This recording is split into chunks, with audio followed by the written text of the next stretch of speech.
Okay, so pakinggan natin si Sir Jack. Walang siyang presidente. Ang ina mo, kung ina lang isip mo, nag-iisip ka pa. Problema yan. Pag-iisipan niya kung tatakbo lang siyang presidente or vice president. Okay, yung pagtakbo naman kasi yung pagtakbo sa halalan ay isa yan desisyon ng tao. Kung mananalo or matatalo, that is a different matter altogether.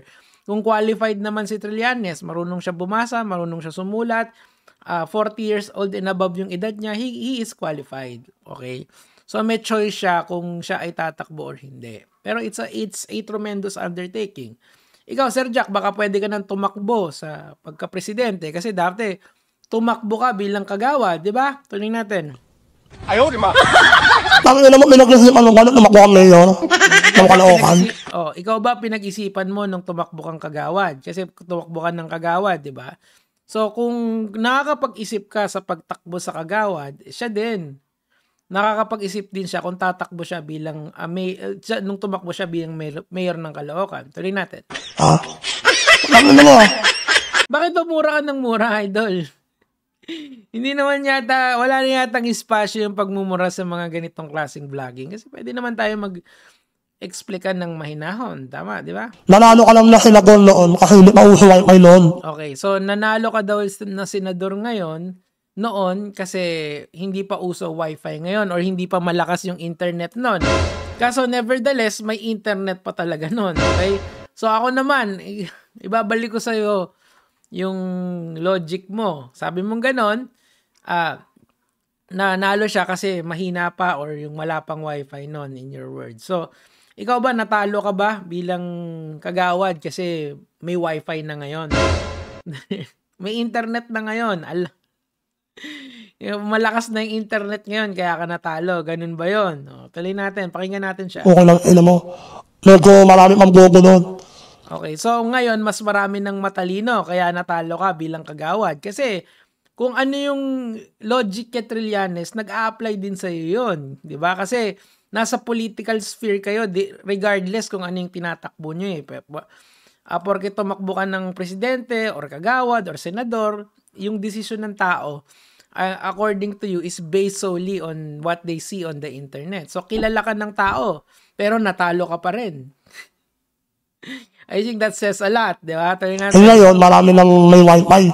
Okay. Lahat, may access na sa internet.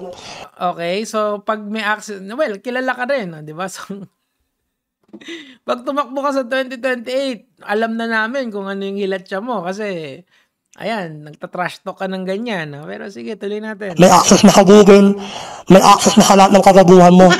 Ina mo, ha? So, yun din ba yung dahilan kung bakit ka natalo? Kasi may access na lahat sa Google. Kasi applicable din yan kay Trillanes eh. Ikaw din, pwede ka ning hanapin dito sa internet, di ba? Pwede kang i-Google, di ba? Pwede kong i-type sa Facebook yung pangalan mo, lalabas lahat ng information mo. So kung ano yung applicable na argumento kay Trillanes, applicable din sa'yo kasi parehas kayong tumakbo at parehas kayong natalo. Okay? Sir Jack naman, hindi mo alam mo Sir Jack, bibigyan kita ng tip. Etong ganitong klaseng pagbablog, hindi to madadaan sa mura. Madadaan to sa mahinahon na pag-argumento. Tsaka sa kahit yung may sense lang na argument kahit hindi yung malalim. Kasi hindi naman natin kailangan ng ganun kalalim na diskusyon sa mga ganitong topic. Pero gusto nating itaas yung diskurso kahit papano. Diba? Lahat tayo pwedeng mag-political vlogging. Pero sana lang ayusin natin yung sinasabi natin. Huwag puro mura. Tapos na tayo dun sa era na yon, diba? Yung huling nagmura, nasa ICC na. Facts yun. Okay? Tuloy natin. Nung tumakbo ka naman yung Caloocan, bumili ka man ng boto. Okay. So, ina-accuse mo si Sunny Trillanes na bumili ng boto. Nagvo-vote buying. Okay? So, that is your accusation. Alam mo, Sir Jack, sa pagbablog kasi, pwede mo yung sa mundo ng comedy vlogging, kahit ano pwede mong sabihin halos eh. Lalo na kung collab-collab. Pero ito kasi hindi ito ganon, Sir Jack. That is a serious allegation. Okay, kung gugustuhin ni Sir Sunny, baka may action siyang pwedeng gawin dyan sa mga allegations mo. Lalo na kung hindi mo mapapatunayan. Okay, sinisi mo siya na siya ay nagvo-vote buying. That is a very, very serious allegation. Tuloy natin. Akala mo naman, maluloko mo yung mga nakakalokan. Lahat, Okay. pesos. So, sinisisi mo si Sir Sunny Trillanes na nagvo-vote buying for 300 pesos. That is your accusation na seryoso yung accusation na yan, Sir Jack. Baka hindi mo alam kung ano yung sinasabi mo. Kailangan mong patunayan yan na totoo yan. Or kung hindi, mayayari ka talaga. Oo na mo. 1K na bigay nila, layo ka.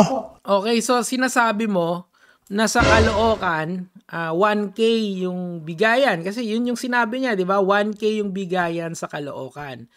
So, natalo si Sir Sunny kasi 300 lang yung binigay niya. Okay, tapos 1K lang yung 1K dapat daw yung minimum, okay? Bakit ka ba 1K na lowest na yun, kung ilang ina mo. Okay, 1K na lowest ngayon. So, mas mataas pa yung ibang politiko doon o na tumakbo sa Caloocan. Kasi sabi mo, 1K na yung bigayan eh. Ibig sabihin, yung mga tumakbo doon, ang minimum na binibigay is 1K. That is coming from you, not from me, ah. Okay? Ayaw ka binoto eh. Okay, kaya hindi niya daw binoto si Sir Sunny Trillanes kasi 300 lang daw yung abot. Kailangan daw mas mataas yung abot. Galing sa kanya yun na hindi sa akin yan ha. Hindi sa akin galing yan ha. Sinasabi niya ngayon na yung 300 pesos na inaabot daw ni Sir Sunny is kulang pa daw. Kailangan 1K minimum kaya hindi niya binoto. Again, sabi niya yon, hindi ako nagsabi nun. Tuloy natin. Nanalo ka lang sa labor noon kasi wala pang wifi noon. Okay, so ikaw natalo kang kagawad ngayon kasi may wifi na ngayon. Pwede ko bang gamiting argumento yon? Actually, dikit yung laban nila nung incumbent mayor ni Sir Sunny. In fairness sa kanya. In fairness sa kanya talaga. Tuloy natin. Ngayon, may wifi na lahat. Okay? Alam na yung kagaguhan mo. So, yung kagaguhan mo din, alam na din ng lahat ng tao kasi masa-search ka nila sa Google eh, di ba? Or may wifi na lahat ngayon eh. Basta may cellphone ka, may load ka, pwede ka mag-data. O di makikita na kung ano yung pinaggagawa mo sa internet. Kasi natalo ka bilang kagawad eh, di ba? O lalong-lalo na ngayon, umamin ka na tumatanggap ka ng vote buying, 'di ba? Sabi mo kanina eh, hindi mo binoto si Sir Sunny Trillanes kasi 300 lang daw yung bigay. 'Di ba? Hindi 500, hindi 200, 300. Ang lowest kasi ngayon, sabi mo tumakbo sa Caloocan si Sir Sunny. So 1K dapat yung bigay, 'di ba? Yun yung sinabi mo eh. Hindi ko naman sinabi yan eh. O, tuloy natin. Binenta mo yung West Philippine Sea. Binenta yung West Philippine Sea. Nasaan yung patunay? May resibo ba na binigay? Actually, malaki ang West Philippine Sea. Maraming island doon. Ang nawala lang sa atin nung panahon ni Pinoy ay isang island lang kasi kinuha ng China. Hindi natin binenta. I mean, bakit naman natin kailangan ibenta ang something na pwede nilang kunin by force? Kaya nga dinimanda natin sila sa The Hague. 'Di ba? Kung nasaan ngayon si Tatay Digong. So this is actually very bad, especially for me kasi ako vlogger din ako eh. Etong mga ganitong klaseng low level na vlogging is hindi maganda to sa diskurso ng politika. Siguro sa comedy pwede yan kasi patawa-patawa lang. Pero tandaan nyo, this is not just a comedy vlog na ginagawa ni Sir Jack. This is actually a political vlog. Okay, he is entitled para magbigay ng opinion, pero that opinion has to be tempered correctly. Hindi ka pwede magbintang ng kung ano-ano. Pinagbibintangan mo si Sunny Trillanes, Sir Jack, na nag-vote buying doon sa tinakbuhan niyang syudad. Diba? Sabi mo yun dito sa video na to. Isasave ko tong video na to para wala talagang kawala. Diba? So, pwede mo bang gawin yon? Ang sagot doon, hindi. Diba? Hindi mo pwedeng pagbintangan ng isang tao nang wala-wala lang. You have to have evidence. Kasi wala na tayo ngayon doon sa mga normal na vlog mo na patawa-patawa. We are in the sphere of political vlogging. Ebidensya ang labanan dito, hindi bintang, okay? Lalo kang hindi mananalo niyan sa kung ano man ang tatakbo mong eleksyon pagka dumating ang panahon. Kasi nga makikita ng tao na mababaw yung level ng diskurso mo. yung mga argumento ay umiikot lamang sa pagbibintang at saka sa sa pagbibintang at saka sa pagmumura. Kasi ilang PI ka dito, 'di ba? Pwede ka naman kasing mang-debunk nang hindi ka nagmumura. Noon medyo syempre iba yung internet noon, medyo wild west pa, pero ngayon mas gusto na ng tao yung malumanay at klarong eksplanasyon sa mga bagay-bagay. Kaya hindi na kailangan ng subtitle, okay? Tuloy natin. Binenta mo yung Star Generation, kasama mo si Admon. Ito ka. Siguro, binenta hindi ba pwedeng kunin na lang ng China yon kasi yun yung ginawa nila, tingin ko eh. Anyway, tuloy natin. Kung lang inamat ng nanay, pag nakita na, sasampan-sampanin ko ng hayop ka. Tingin ko hindi mo magagawa yan kay Sunny Trillanes dahil si Sir Sunny Trillanes ay isang dating sundalo yan. Kakayanin mo ba yan, Sir Jack? Anyway, mga Lods, I think wala nang kwenta yung iba pang sasabihin ni Sir Jack. I just would like him to do more research kapag siya ay nagsasalita. Okay, yun lang naman po yun sa akin for today. Gege, mga Lods.